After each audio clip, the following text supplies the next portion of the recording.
Bienvenidos viajeros del tiempo y del mito, a Pergaminos Olvidados. ¿Puede un solo hombre ser recordado como fundador y destructor al mismo tiempo, como visionario y como sombra imborrable de la historia? Hoy nos adentramos en la figura de Hernán Cortés, un nombre que despierta admiración, rechazo y preguntas incómodas. Aquí no hay héroes puros ni villanos simples, solo decisiones irreversibles tomadas cuando el mundo aún estaba por definirse. Esta historia habla de ambición sin freno, de fe, convertida en espada, de alianzas nacidas del miedo y de imperios que creían ser eternos. Para algunos fue un genio estratégico, para otros un símbolo de destrucción y para muchos el punto de quiebre que cambió continentes, lenguas y destinos humanos. Tal vez te reconozcas en la duda, en la contradicción, en esa necesidad de avanzar aun cuando el precio es incierto. Acompáñanos en este viaje donde la verdad no siempre es cómoda, pero sí reveladora. Y si deseas seguir desenterrando relatos que desafían lo que creías saber, te invitamos a seguir el canal y permanecer entre estos pergaminos olvidados. Capítulo 1.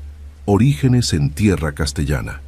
La historia comienza lejos de selvas y pirámides, en una villa austera de Extremadura, donde la tierra era dura y las oportunidades escasas.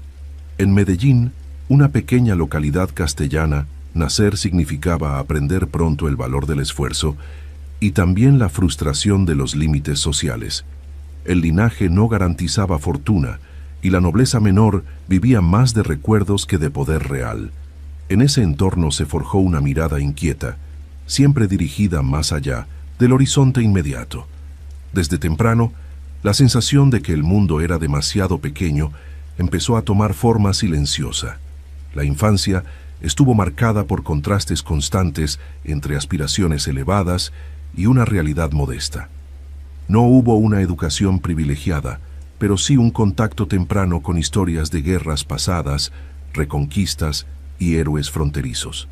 Castilla aún respiraba un espíritu de expansión, alimentado por la reciente caída de Granada y por relatos de tierras recién descubiertas al otro lado del océano. Ese ambiente moldeó una mentalidad donde la fe, la espada y la ambición convivían sin conflicto. Soñar con grandeza no era una extravagancia, era una herencia cultural. El paso por Salamanca, aunque breve, tuvo un impacto profundo. La universidad representaba el conocimiento formal, el derecho, la retórica y el latín, herramientas esenciales para navegar el mundo del poder. Sin embargo, la vida académica resultó insuficiente para un temperamento impaciente. Permanecer sentado mientras otros forjaban su destino en acción parecía una pérdida de tiempo. El abandono de los estudios no fue un fracaso, sino una declaración temprana de prioridades. El aprendizaje seguiría, pero en el terreno de la experiencia directa. En esos años juveniles comenzó a formarse una comprensión clara de la jerarquía social y de sus barreras invisibles. En la España del cambio de siglo, ascender sin apellido ilustre exigía riesgos extraordinarios. La iglesia, la guerra o la empresa ultramarina eran las pocas vías posibles.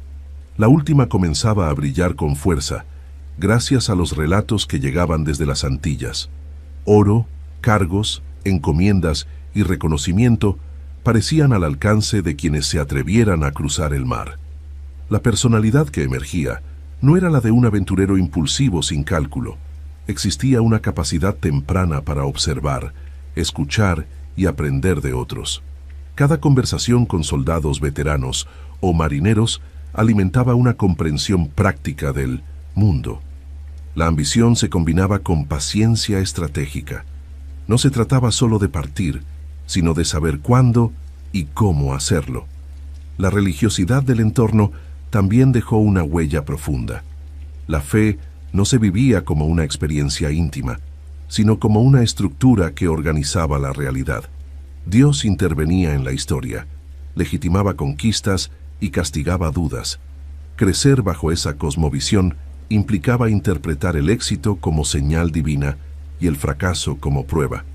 Esa lógica acompañaría cada decisión futura, justificando avances y retrocesos. La violencia no era una abstracción lejana. Castilla había sido durante siglos una tierra de frontera, acostumbrada al conflicto. Las historias familiares hablaban de combates, asedios y sacrificios. La guerra era vista como una extensión natural del orden político. Aprender a convivir con esa normalidad forjó una tolerancia temprana al riesgo y al sufrimiento ajeno. No era crueldad innata, sino adaptación cultural. La figura de Hernán Cortés se fue moldeando entre la necesidad de destacar y el temor a permanecer invisible. No había herencia suficiente para garantizar un futuro cómodo. Cada decisión estaba impregnada de urgencia. La juventud pasaba rápido y las oportunidades no esperaban. Esa presión interna alimentó una determinación que no aceptaba medias tintas. Las historias de Cristóbal Colón y de los primeros asentamientos en el Caribe actuaron como catalizadores definitivos. No eran relatos lejanos, sino noticias recientes que transformaban la economía y la imaginación colectiva. El Nuevo Mundo dejó de ser un mito para convertirse en un escenario concreto de posibilidades. Quedarse en Castilla empezó a sentirse como una renuncia anticipada. La relación con la autoridad se volvió ambigua desde temprano. Existía respeto por el orden, pero también una disposición a desafiarlo si se interponía en el camino del progreso personal. Esa tensión interna entre obediencia y rebeldía marcaría su trayectoria completa. Aprendió a moverse dentro de las reglas solo hasta el punto en que éstas le resultaban útiles. La experiencia social en Extremadura también enseñó el valor de las alianzas. Las redes personales eran fundamentales para acceder a información, recursos y protección. Saber con quién hablar y cuándo hacerlo podía cambiar un destino. Esa comprensión temprana del poder relacional se convertiría más adelante en una de sus mayores fortalezas. La juventud no estuvo exenta de errores ni de impulsos mal calculados. Hubo accidentes, conflictos y momentos de incertidumbre que frenaron temporalmente el avance. Sin embargo, cada obstáculo fue interpretado como una señal de que el camino no estaba en la quietud. Persistir se volvió una forma de identidad. La imagen que se tenía de sí mismo comenzó a diferir de la percepción externa. Mientras otros veían a un joven más sin fortuna clara, internamente se gestaba la convicción de estar destinado a algo mayor. Esa disonancia alimentó una necesidad constante de demostrar valor. El reconocimiento dejó de ser un deseo y pasó a ser una obsesión silenciosa. El contexto político también jugó su papel. La monarquía española consolidaba su poder y miraba hacia el exterior en busca de expansión. Servir a la corona ofrecía legitimidad y recompensa. La lealtad no era solo ideológica, sino estratégica. El éxito individual se fusionaba con la narrativa del imperio. La decisión de partir no surgió de un solo momento, sino de una acumulación de señales. Cada día, en Castilla reforzaba la sensación de estancamiento. Cada noticia del otro lado del mar encendía la urgencia. La tierra natal había cumplido su función formativa. Permanecer significaba resignarse. Así, los orígenes en tierra castellana no fueron simplemente un punto de partida geográfico, sino un laboratorio de carácter. Allí se forjaron la ambición, la paciencia, la fe y la disposición al riesgo. Todo lo que vendría después ya estaba, en esencia, contenido en esos primeros años. El mundo aún no lo sabía, pero el impulso ya era irreversible.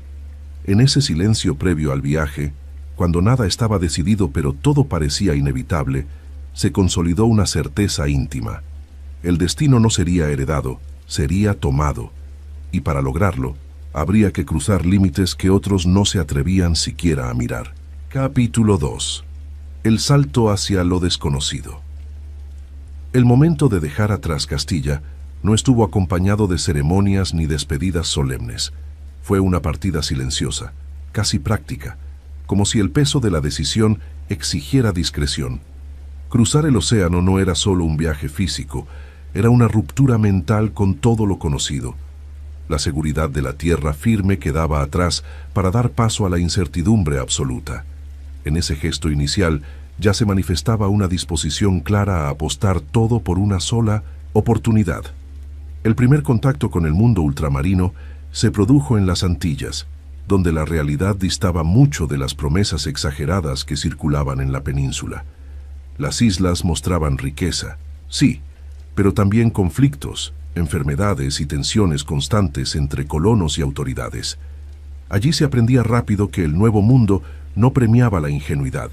Cada día exigía adaptarse, observar y tomar decisiones prácticas para sobrevivir. La experiencia inicial no fue gloriosa ni inmediata. Hubo trabajos menores, encargos administrativos y tareas que parecían alejadas de cualquier destino extraordinario. Sin embargo, ese periodo sirvió para comprender el funcionamiento interno de las colonias.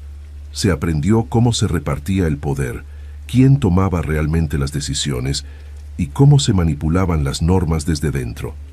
Ese conocimiento sería crucial más adelante.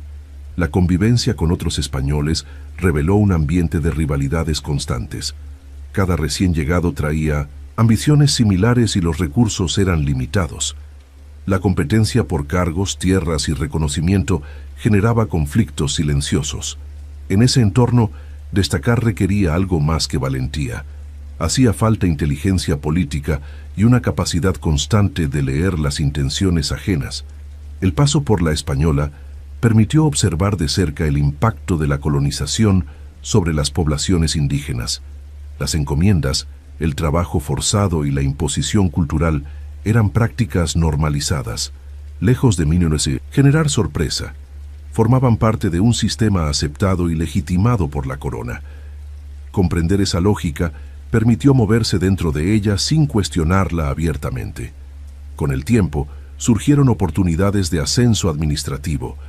La participación en expediciones menores y tareas de confianza fue aumentando la visibilidad.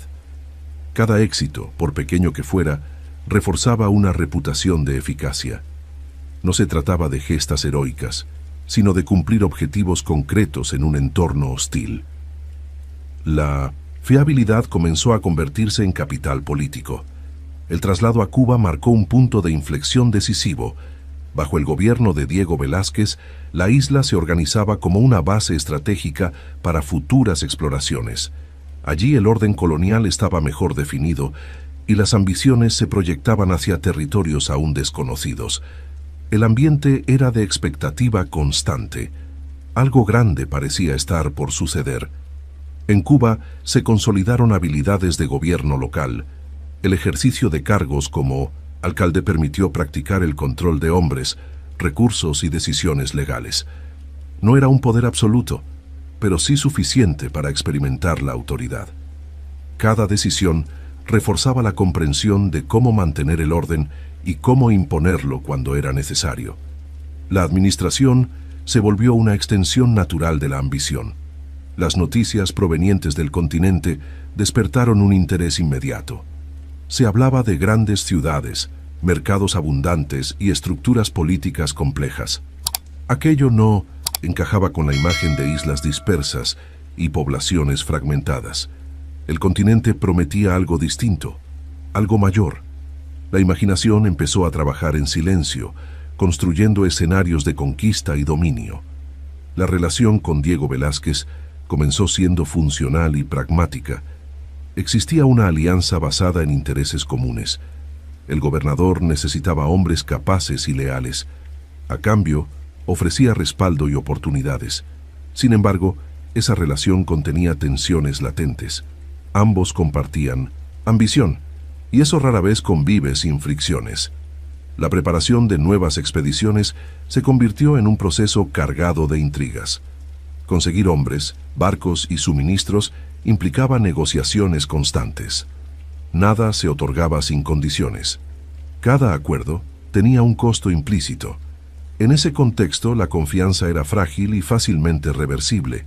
El salto hacia lo desconocido ya no era solo una idea, sino un proyecto en formación. Se analizaban rutas, se calculaban riesgos y se evaluaban posibles beneficios. El océano dejaba de ser una barrera para convertirse en un puente hacia algo inmenso. El miedo no desaparecía, pero quedaba subordinado a la expectativa. La experiencia acumulada en las islas enseñó una lección fundamental. Quien dudaba demasiado perdía oportunidades.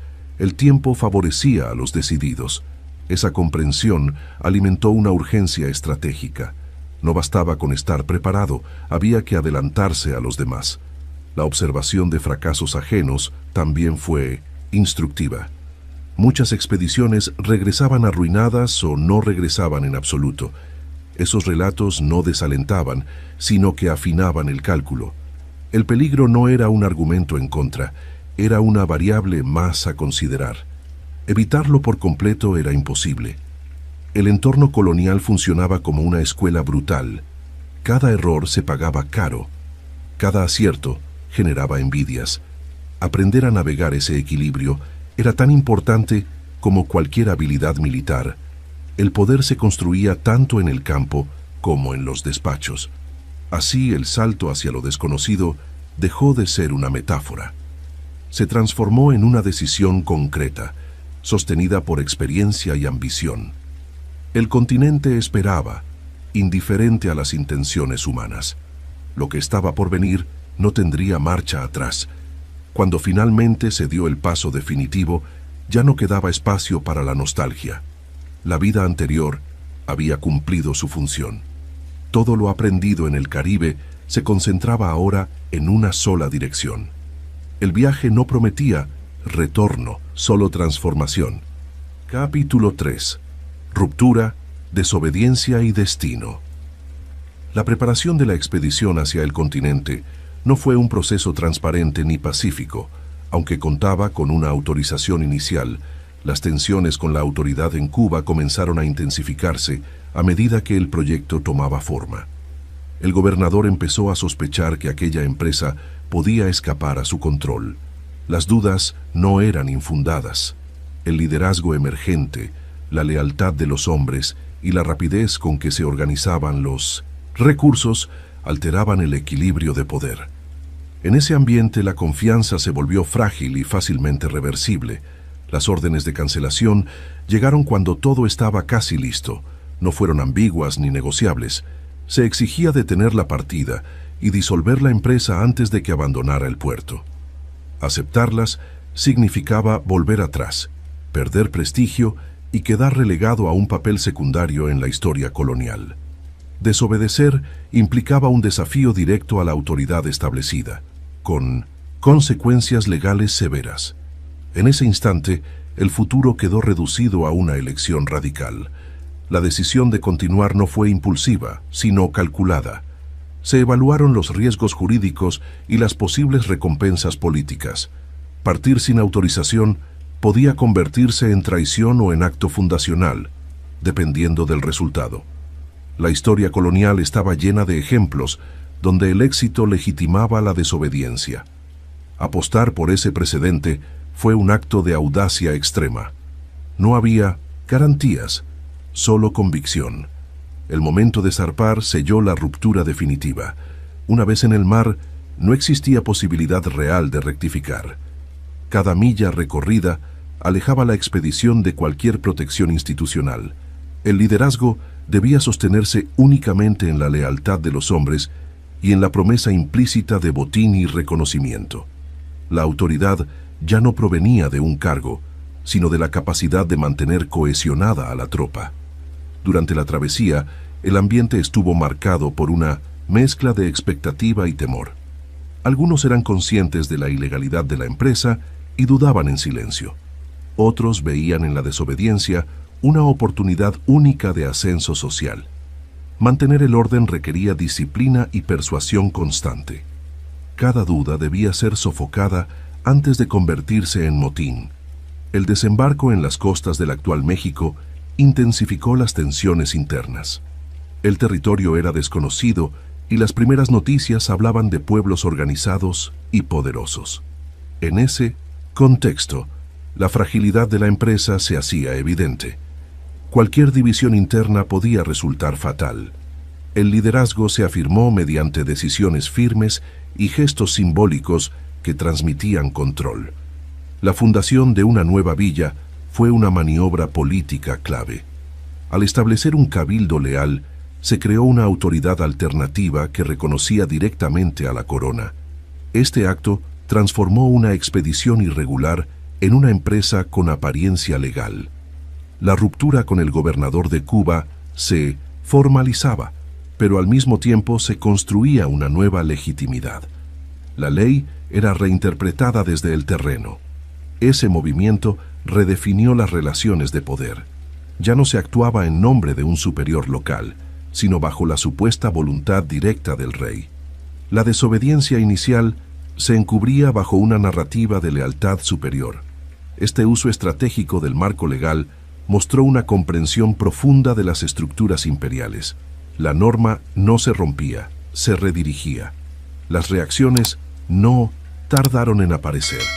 Hubo intentos de resistencia interna, conspiraciones discretas y amenazas de abandono. La respuesta fue contundente. Se aplicaron castigos ejemplares y se reforzó la disciplina. El mensaje era claro. No habría marcha atrás ni tolerancia para la indecisión. La quema de las naves simbolizó el punto de no retorno. Más allá del mito, la inutilización de los barcos eliminó cualquier posibilidad de retirada masiva. La empresa solo podía avanzar. Ese gesto selló psicológicamente el destino de todos los involucrados. El regreso quedaba excluido como opción mental y logística.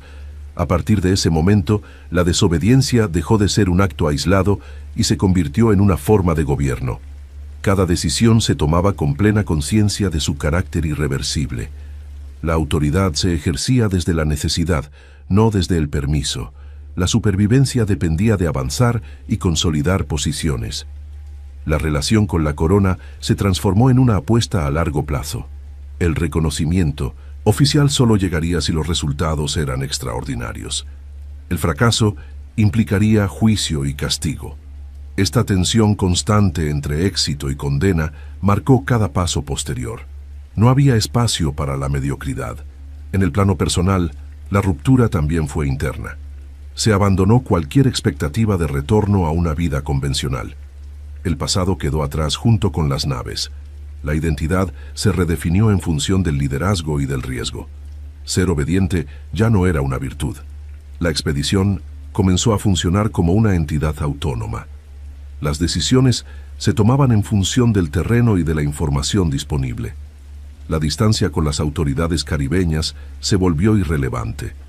El poder real se ejercía allí donde estaban las armas y los hombres. Cada avance reforzaba la percepción de que la desobediencia había sido necesaria. Los primeros contactos con pueblos locales mostraron un escenario complejo, pero lleno de oportunidades. El destino parecía justificar la ruptura. Esa narrativa interna alimentaba la cohesión y el impulso. Sin embargo, la sombra del castigo nunca desapareció del todo.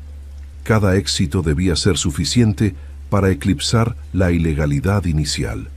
El futuro dependía de convertir la desobediencia en victoria incontestable. Esa presión constante moldeó una estrategia sin margen para el error.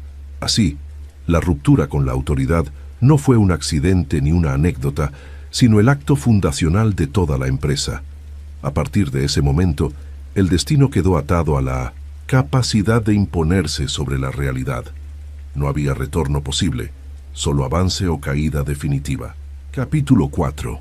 Alianzas, engaños y lenguas de poder. El avance tierra adentro obligó a comprender que la fuerza bruta no sería suficiente. El territorio estaba densamente poblado y organizado en redes de lealtades y enemistades previas. Cada paso revelaba un mapa político complejo donde muchos pueblos vivían sometidos por tributos y guerras rituales. Leer ese mapa era tan importante como portar armas. La conquista comenzaba a definirse como un ejercicio de inteligencia y negociación. Los primeros contactos mostraron una mezcla de cautela y curiosidad. Algunos líderes locales observaron a los recién llegados como una amenaza menor, otros como una posible herramienta. El intercambio inicial de presentes no era un gesto superficial, sino una evaluación mutua. En esos rituales se medía el poder, la intención y la capacidad de cumplir promesas. La diplomacia se convirtió en una herramienta tan decisiva como el acero. La obtención de información dependía de la comunicación. Sin una lengua común, cada gesto podía ser malinterpretado. Fue en ese contexto donde la traducción se volvió un arma silenciosa. La presencia de intérpretes permitió no solo entender palabras, sino descifrar intenciones. El lenguaje dejó de ser un obstáculo y pasó a ser un canal de influencia. Entre esas mediaciones, la figura de Malintzin adquirió un papel central.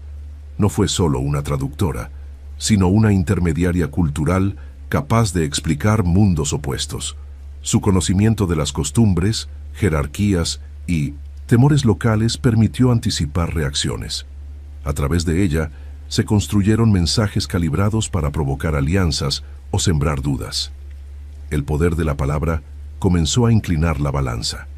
Las alianzas con pueblos descontentos surgieron de agravios antiguos. Los tlaxcaltecas, enemigos históricos del imperio mexica, vieron una oportunidad única. Tras enfrentamientos iniciales, la lógica del beneficio mutuo se impuso. Unirse a los extranjeros ofrecía la posibilidad de romper siglos de dominación. La alianza no fue inmediata ni ingenua, fue el resultado de cálculos estratégicos. Estos pactos no se basaban en confianza ciega, sino en intereses alineados temporalmente. Cada parte sabía que el otro podía convertirse en enemigo en el futuro. Sin embargo, la urgencia del presente superaba los temores. La guerra compartida creó una convivencia forzada que multiplicó las fuerzas disponibles. La conquista comenzó a apoyarse en ejércitos indígenas masivos. El uso del engaño también formó parte del repertorio. La exageración del poder extranjero, la difusión de rumores y la manipulación de creencias jugaron un papel clave. Se aprovechó la percepción de que aquellos hombres podían estar ligados a profecías antiguas. Sin afirmar directamente nada, se permitió que la duda trabajara a favor del avance. El silencio calculado fue tan eficaz como la palabra. Las ceremonias religiosas locales ofrecieron otra vía de comprensión. Observar ritos, sacrificios y símbolos permitió identificar puntos de choque y de negociación. Aunque la diferencia cultural era profunda, existía un lenguaje común del poder sagrado. Entender cómo se legitimaba la autoridad facilitó su cuestionamiento. La religión se convirtió en un terreno de disputa simbólica. La diplomacia no siempre evitó la violencia, pero sí la direccionó. En lugar de enfrentamientos indiscriminados, se priorizaron golpes selectivos que demostraran superioridad. Cada victoria debía ser visible y comentada. El miedo viajaba más rápido que los ejércitos. Esa reputación construida aceleraba nuevas alianzas sin necesidad de combate. Las rutas comerciales y de mensajería indígena fueron aprovechadas para difundir información favorable. Mensajes estratégicos circulaban antes de la llegada física de las tropas. De ese modo, muchas ciudades ya habían tomado partido cuando se producía el contacto directo. La guerra se libraba también en el plano de las expectativas. Ganar la mente precedía a ganar el territorio. Las alianzas exigían concesiones constantes. Se prometieron privilegios, exenciones de tributo y reconocimiento político. Cumplir esas promesas se volvió una necesidad inmediata para mantener la cohesión. El liderazgo dependía de demostrar fiabilidad. Cada incumplimiento podía provocar deserciones masivas. La convivencia entre españoles y aliados indígenas no estuvo exenta de tensiones. Diferencias culturales, abusos y desconfianzas afloraban con frecuencia. Mantener la unidad requería arbitraje constante. La autoridad debía presentarse como garante del equilibrio. El fracaso en esa tarea podía desatar conflictos internos devastadores. El conocimiento del terreno aportado por los aliados fue decisivo. Rutas, pasos montañosos, fuentes de agua y tácticas locales se integraron a la estrategia. La superioridad tecnológica por sí sola no habría bastado sin esa información. La guerra se volvió una empresa híbrida. Cada victoria era el resultado de múltiples saberes combinados. La diplomacia también sirvió para identificar fracturas dentro del imperio mexica. Ciudades sometidas y élites resentidas ofrecían oportunidades de intervención. Explorar esas grietas permitió avanzar sin enfrentar un bloque unificado. La conquista se apoyó en divisiones preexistentes. Nada de lo que ocurrió fue completamente improvisado. Las lenguas de poder no se limitaron a la traducción verbal. Gestos, regalos, castigos y alianzas matrimoniales comunicaban mensajes claros. Cada acción era interpretada dentro de códigos locales. Comprenderlos y manipularlos fue una ventaja decisiva. El poder se expresaba de múltiples formas simultáneas. A medida que avanzaba la empresa, la red de alianzas se expandía. Lo que comenzó como un grupo reducido se transformó en una coalición extensa. Esa masa heterogénea avanzaba impulsada por promesas distintas pero convergentes. El objetivo común daba sentido a la diversidad. Así, las alianzas, los engaños y las lenguas de poder construyeron el andamiaje invisible de la conquista. Sin ese entramado, la empresa habría fracasado antes de llegar a su destino. La historia avanzaba no solo por la fuerza, sino por la capacidad de leer y moldear voluntades. El verdadero campo de batalla estaba en la mente de los pueblos. Capítulo 5. El encuentro con el Imperio Mexica. El avance hacia el corazón del altiplano marcó un cambio de escala absoluto. Ya no se trataba de aldeas o señoríos regionales, sino de un poder centralizado que dominaba vastos territorios. Cada jornada revelaba caminos bien construidos, sistemas agrícolas complejos y una administración eficiente. Todo indicaba la presencia de un imperio consolidado. La expectativa crecía al mismo ritmo que la tensión. Las noticias sobre Tenochtitlan circulaban como relatos casi irreales. Se hablaba de una ciudad levantada sobre el agua, conectada por calzadas y canales, más grande que cualquier urbe conocida por los europeos. Lejos de parecer exageraciones, esas descripciones se confirmaban poco a poco. El paisaje humano y arquitectónico superaba cualquier previsión. La conquista dejaba de ser una empresa menor. El primer contacto indirecto con el poder mexica estuvo cargado de simbolismo. Mensajeros, regalos y advertencias formaron parte de un intercambio cuidadosamente ritualizado.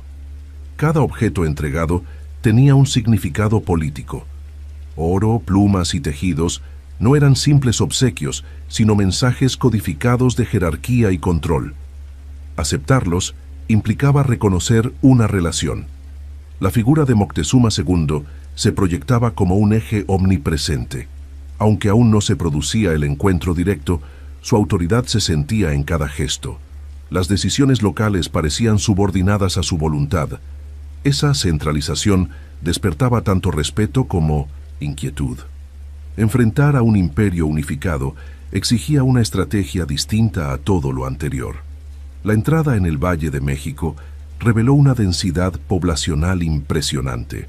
Mercados abarrotados, templos monumentales y ejércitos disciplinados mostraban una civilización en pleno funcionamiento. No se trataba de un mundo atrasado, sino de un sistema alternativo con su propia lógica. Esa constatación alteró cualquier noción simplista de superioridad. El encuentro directo en Tenochtitlan fue un momento de asombro mutuo. La ciudad flotante, con sus palacios y templos, dejó una impresión profunda en los visitantes. Al mismo tiempo, la presencia extranjera generaba una tensión palpable entre los habitantes. Dos mundos se observaban con cautela extrema. Ninguno comprendía del todo al otro. La hospitalidad inicial no implicaba sumisión. Alojar a los recién llegados dentro de la ciudad era una decisión política calculada. Permitía vigilarlos, conocer sus intenciones y limitar su margen de acción. El control se ejercía desde la cortesía. Cada movimiento estaba observado. Las ceremonias y encuentros oficiales estaban cargados de protocolo. Gestos, palabras y silencios tenían un peso específico. La traducción era cuidadosa y estratégica. Nada se dejaba al azar. En ese entorno, cualquier error podía interpretarse como una ofensa grave. La convivencia inicial se desarrolló bajo una apariencia de equilibrio frágil. Banquetes, recorridos y conversaciones formales ocultaban una creciente desconfianza. Ambos bandos evaluaban constantemente las capacidades del otro. El respeto coexistía con el temor. La paz era provisional. El oro, abundante en la ciudad, generó una fascinación inmediata. Más allá de su valor material, se convirtió en un símbolo de poder y tentación. Su presencia alimentó expectativas y alteró prioridades. La percepción de riqueza infinita distorsionó el cálculo estratégico. El deseo comenzó a interferir con la prudencia. Las diferencias religiosas se hicieron cada vez más evidentes. Los templos, los sacrificios y la cosmovisión mexica resultaban incomprensibles para los recién llegados. La condena moral empezó a mezclarse con el miedo. La religión dejó de ser solo una diferencia cultural para convertirse en un punto de conflicto potencial. La decisión de tomar a Moctezuma como rehén marcó una ruptura decisiva. Fue un acto extremo destinado a asegurar el control político desde dentro. Aunque se ejecutó sin violencia inmediata, sus implicaciones eran profundas. El imperio quedaba simbólicamente sometido. La tensión alcanzó un punto crítico. Durante ese periodo, la autoridad mexica se vio paralizada. Las órdenes continuaban emanando del Tlatoani, pero bajo coacción. El equilibrio interno comenzó a resquebrajarse. La percepción de debilidad se extendió entre la población. El respeto ancestral empezó a erosionarse. La presencia prolongada de extranjeros armados dentro de la ciudad incrementó el malestar. Rumores, resentimientos y temores se propagaban rápidamente. La paciencia popular tenía límites claros. La calma aparente ocultaba una tormenta inminente.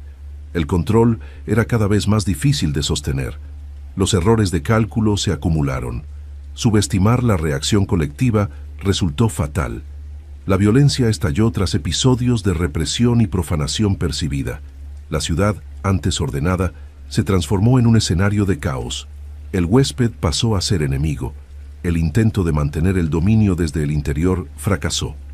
Las calzadas se volvieron trampas y los canales obstáculos mortales. La superioridad numérica mexica se impuso en ese entorno urbano. La retirada se convirtió en una cuestión de supervivencia. El mito de la invencibilidad se quebró. La huida nocturna dejó una huella imborrable. Pérdidas humanas, materiales y simbólicas marcaron ese episodio. El imperio había demostrado su capacidad de resistencia. La conquista estaba lejos de concluir. El choque entre civilizaciones había revelado su verdadera magnitud. Ese primer encuentro con el imperio mexica no fue una victoria ni una derrota definitiva. Fue una revelación brutal de la complejidad del desafío. Ambos mundos quedaron transformados para siempre. A partir de ese momento, la historia entró en una fase irreversible de conflicto total. Capítulo 6. Caídas, cercos y volver a levantarse. La retirada tras el colapso en la capital no significó el fin de la empresa, pero sí una herida profunda. El repliegue fue desordenado, marcado por pérdidas humanas considerables y por la sensación de haber subestimado al adversario. Lejos de los canales y templos, el paisaje abierto ofrecía respiro, aunque no consuelo. El objetivo inmediato dejó de ser dominar y pasó a ser sobrevivir. Reconstruir la confianza se volvió una tarea urgente. El refugio en territorio aliado permitió reorganizar fuerzas. Tlaxcala, enemiga histórica del poder mexica, ofreció abrigo y apoyo logístico. Allí se atendieron heridos, se contaron ausencias y se evaluaron errores. El golpe había sido duro, pero no decisivo. La alianza se reafirmó en la adversidad, cimentada por intereses compartidos y por la convicción de que el enemigo común seguía siendo formidable. La reflexión estratégica fue inevitable. Se comprendió que ocupar una ciudad lacustre sin control de sus accesos era insostenible. Las calzadas, antes vías de entrada, se habían convertido en trampas mortales. El agua, elemento de vida para la urbe, se transformaba en defensa natural. Para volver, era necesario dominar el entorno, no solo el centro. Mientras tanto, un factor inesperado alteró el equilibrio regional. La viruela, introducida durante los contactos previos, comenzó a propagarse entre las poblaciones del valle. La enfermedad golpeó con especial dureza a la élite, gobernante y a los guerreros. Sin inmunidad previa, el impacto fue devastador. El imperio enfrentaba ahora una crisis interna sin precedentes. La muerte de Moctezuma había dejado un vacío político complejo. La sucesión se produjo en un contexto de asedio sanitario y presión militar. Cuauhtémoc emergió como líder decidido a resistir. Su ascenso marcó un endurecimiento de la postura defensiva. La ciudad se preparaba para un enfrentamiento total. Durante ese periodo, la reconstrucción militar fue meticulosa. Se reforzaron alianzas, se reclutaron nuevos contingentes indígenas y se aseguró el suministro constante de alimentos. La disciplina se intensificó y la cadena de mando se ajustó a la experiencia adquirida. Cada error previo se convirtió en una lección aplicada. La derrota había afinado la estrategia. La decisión de construir embarcaciones fue clave. Brigantines desmontables fueron preparados para dominar el lago. Esta innovación permitió transformar el terreno de desventaja en un espacio controlable. El agua dejaría de ser un obstáculo exclusivo del enemigo. La guerra adoptaba una dimensión anfibia inédita en la región. El avance hacia el valle se realizó de forma gradual y sistemática. Ciudades periféricas fueron aisladas una a una, cortando rutas de abastecimiento. La presión no se concentró de inmediato en el centro. Se buscó debilitar el entorno antes de atacar el corazón. El cerco comenzaba a cerrarse lentamente. La campaña se convirtió en una guerra de desgaste. Escaramuzas constantes, bloqueos y destrucción de acueductos minaban la resistencia urbana. El hambre empezó a sentirse dentro de la ciudad. La moral se erosionaba día tras día. La superioridad numérica indígena aliada se hacía sentir en cada frente. El lago, antes protector, se transformó en un campo de batalla controlado. Los brigantines permitieron cortar comunicaciones y apoyar ataques desde múltiples ángulos. Las calzadas fueron ocupadas y fortificadas progresivamente. El acceso se volvía cada vez más restrictivo. La ciudad quedaba atrapada en su propia geografía. La resistencia fue feroz y prolongada. Cada barrio defendía su espacio con determinación. La población civil sufría las consecuencias más duras del cerco. La guerra total no distinguía entre combatientes y habitantes. El costo humano alcanzó niveles extremos. La caída no sería rápida ni limpia. Las negociaciones ocasionales fracasaron ante la desconfianza acumulada. Las propuestas de rendición no encontraban eco. La determinación de resistir hasta el final se imponía. El liderazgo mexica apostaba a quebrar la voluntad enemiga mediante la persistencia. El tiempo se convertía en arma de doble filo. El asedio se prolongó durante meses. Cada día debilitaba más a la ciudad y fortalecía la posición atacante. La logística aliada funcionaba con eficiencia creciente. La coordinación entre fuerzas terrestres y lacustres mejoraba constantemente. El cerco era casi hermético. Finalmente, la captura de Cuauhtémoc marcó el colapso definitivo.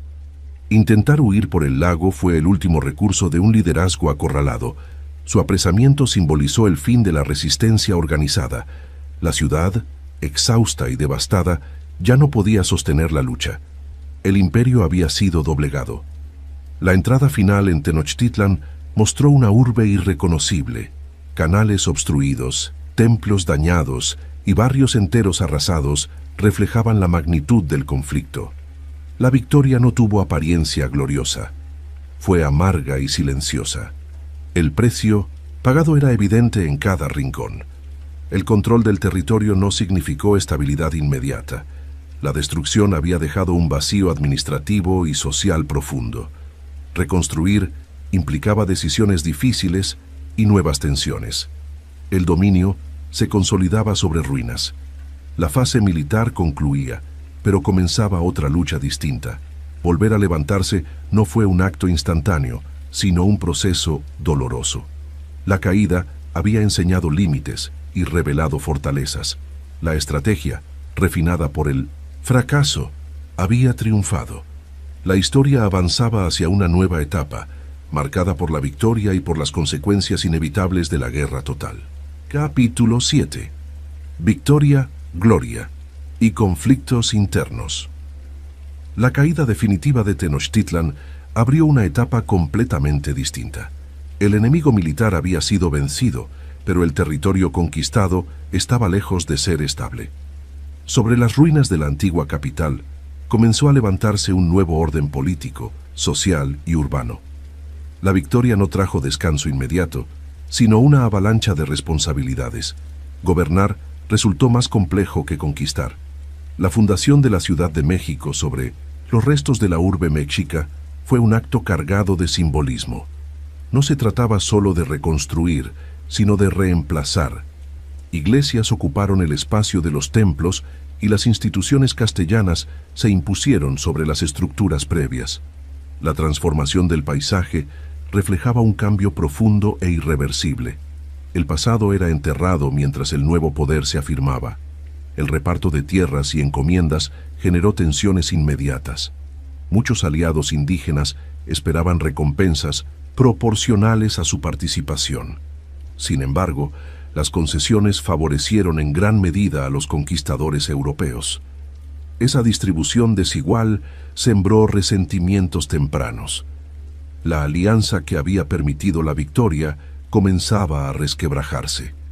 La autoridad central debía equilibrar intereses opuestos. Por un lado, satisfacer a los hombres que habían arriesgado todo en la guerra. Por otro, mantener el control sobre una población indígena mayoritaria. Cada decisión implicaba un riesgo. El exceso de concesiones podía debilitar el dominio real. La falta de ellas podía provocar rebeliones. Las denuncias no tardaron en llegar a la península. Rivales políticos y antiguos enemigos aprovecharon la distancia para cuestionar el ejercicio del poder. Se acusó de abuso, enriquecimiento indebido y deslealtad. El éxito había generado enemigos tanto como admiradores. La gloria despertaba envidia. La relación con la corona entró en una fase delicada. El triunfo militar era indiscutible, pero la autonomía adquirida resultaba incómoda para el poder central. Se enviaron funcionarios para supervisar, investigar y limitar la autoridad local. El conquistador victorioso pasaba a ser observado con recelo. El control debía reafirmarse desde España. Las visitas de los enviados reales alteraron el equilibrio interno. Cada inspección implicaba interrogatorios, revisiones de cuentas y disputas legales. Defender la legitimidad de las acciones pasadas se convirtió en una tarea constante. El campo de batalla se trasladó a los tribunales y despachos. La espada cedía espacio a la pluma. Las tensiones con antiguos aliados indígenas se intensificaron. Promesas hechas en tiempos de guerra se cumplían solo parcialmente. Las nuevas estructuras coloniales imponían tributos y obligaciones similares a las del imperio derrotado. Para muchos pueblos, el cambio de dominador no significó liberación. La decepción alimentó resistencias locales. Al mismo tiempo, surgieron conflictos entre los propios conquistadores. Disputas por tierras, cargos y privilegios fragmentaron la cohesión inicial. Las lealtades se volvieron inestables. El liderazgo debía imponerse ahora sobre hombres que se consideraban merecedores de recompensa. Mantener la autoridad requería firmeza y concesiones calculadas. La figura del vencedor comenzó a ser cuestionada incluso por antiguos compañeros. El éxito concentrado en una sola persona resultaba difícil de aceptar. Algunos buscaban ascender desacreditando al líder. Otros intentaban ganar el favor directo de la corona. La unidad del grupo se disolvía lentamente. La necesidad de legitimar el poder llevó a reforzar la imagen pública. Se redactaron cartas, informes y relatos que justificaban cada decisión tomada durante la conquista. La narrativa debía presentar los hechos como necesarios y beneficiosos para la corona. Controlar el relato histórico se volvió una prioridad estratégica. La expansión hacia otros territorios continuó pero ya sin el mismo control directo. Expediciones secundarias partieron hacia nuevas regiones, algunas exitosas y otras desastrosas. Cada fracaso repercutía en la reputación del liderazgo central. El dominio parecía amplio, pero era frágil en sus bordes. La administración cotidiana reveló nuevas dificultades. Epidemias, escasez de mano de obra y conflictos sociales exigían soluciones constantes. El gobierno colonial requería una estructura estable que aún estaba en formación. La improvisación ya no era suficiente. La victoria militar no garantizaba eficiencia administrativa. La relación con la Iglesia adquirió mayor peso. La evangelización se convirtió en un pilar del nuevo orden. Sin embargo, también surgieron críticas desde sectores religiosos ante los abusos cometidos. La moral cristiana comenzaba a chocar con las prácticas coloniales. La conquista entraba en debate ético. Los años posteriores a la victoria estuvieron marcados por un desgaste progresivo. Defender la posición frente a enemigos internos y externos consumía energía y recursos. La gloria inicial se diluía entre procesos judiciales y disputas políticas. El triunfo no ofrecía paz, solo nuevos frentes de conflicto. El regreso temporal a la península buscó asegurar reconocimiento y respaldo real. Presentarse ante el monarca era una oportunidad y un riesgo. El favor podía consolidarse o perderse definitivamente. El destino personal quedaba ligado al juicio de la corona. La distancia ya no protegía. Así, la victoria dio paso a una etapa de gloria ambigua. El poder alcanzado era inmenso pero inestable. Cada logro llevaba consigo nuevas amenazas. El conquistador se enfrentaba ahora a un enemigo más sutil y persistente, el propio sistema que había ayudado a expandir el imperio. Capítulo 8. Legado, juicios y curiosidades. Con el paso de los años, la figura que había cambiado el destino de un continente comenzó a ser evaluada con mayor distancia. La conquista ya no era solo un hecho reciente, sino un proceso con consecuencias visibles en la sociedad colonial. Ciudades, rutas comerciales y estructuras políticas nuevas se habían consolidado. Al mismo tiempo, la memoria del mundo indígena derrotado persistía bajo la superficie. El legado se volvía complejo y contradictorio. Los juicios impulsados por la corona marcaron una etapa decisiva.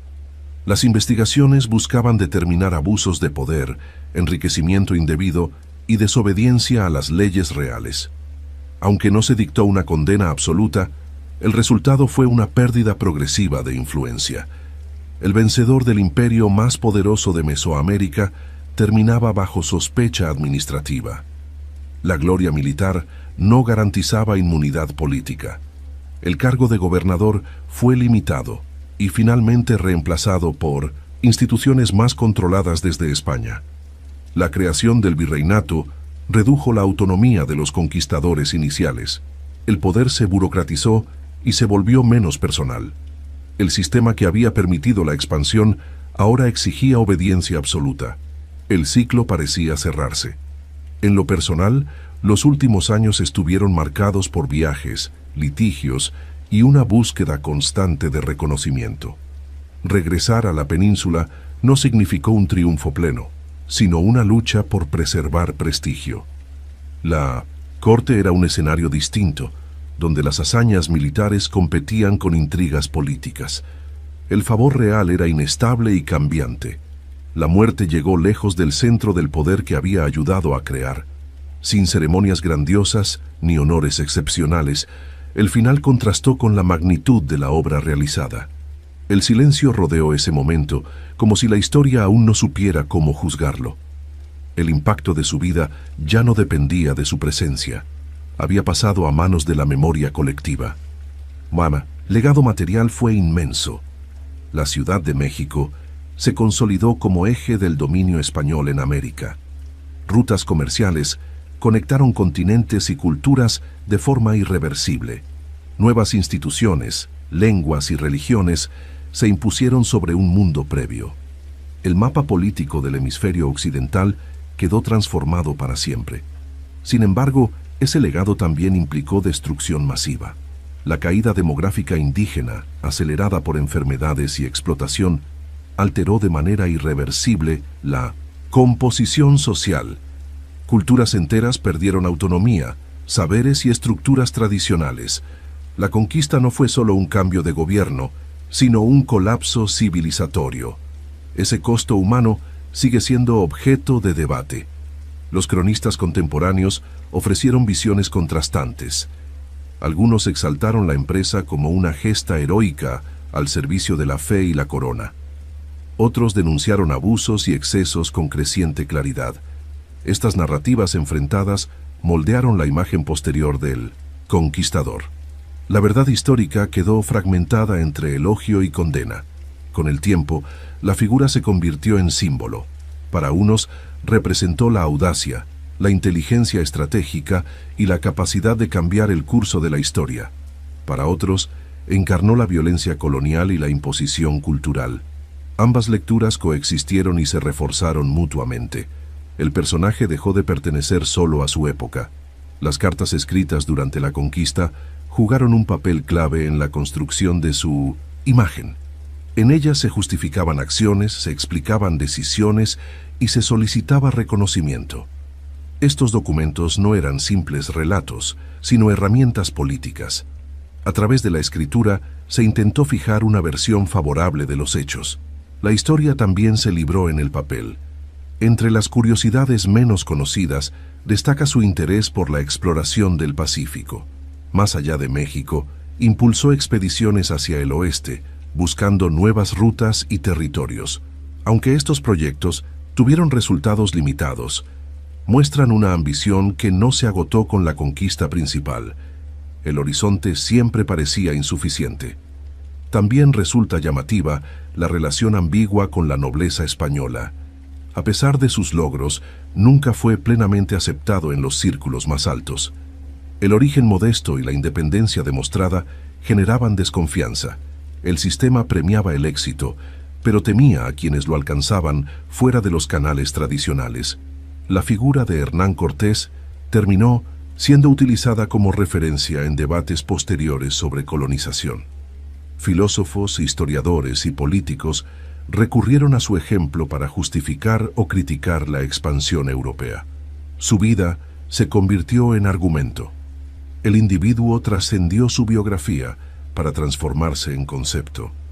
En la memoria popular, la imagen osciló entre el mito y la caricatura. Relatos simplificados borraron matices y complejidades. El conquistador absoluto o el villano total dominaron muchas narrativas. Recuperar. La dimensión humana exige ir más allá de esas simplificaciones. La historia real es siempre más incómoda. Hoy, su nombre sigue provocando reacciones intensas.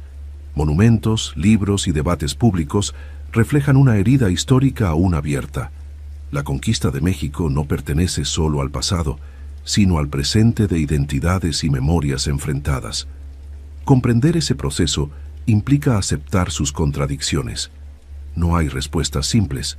El legado final no puede reducirse a una sola palabra. Fue creador y destructor, estratega y transgresor, fundador y símbolo de violencia colonial. Su vida condensó las tensiones de una época de expansión sin precedentes. Entenderlo es entender el nacimiento del mundo moderno en su versión más cruda. Así concluye esta historia, no con un juicio definitivo, sino con una pregunta abierta. ¿Cómo se mide el impacto de un solo individuo sobre millones de vidas? La respuesta no es cómoda ni cerrada. Permanece, como estos pergaminos, esperando ser leída una y otra vez. Otra vez. Otra vez. Otra vez. Otra vez.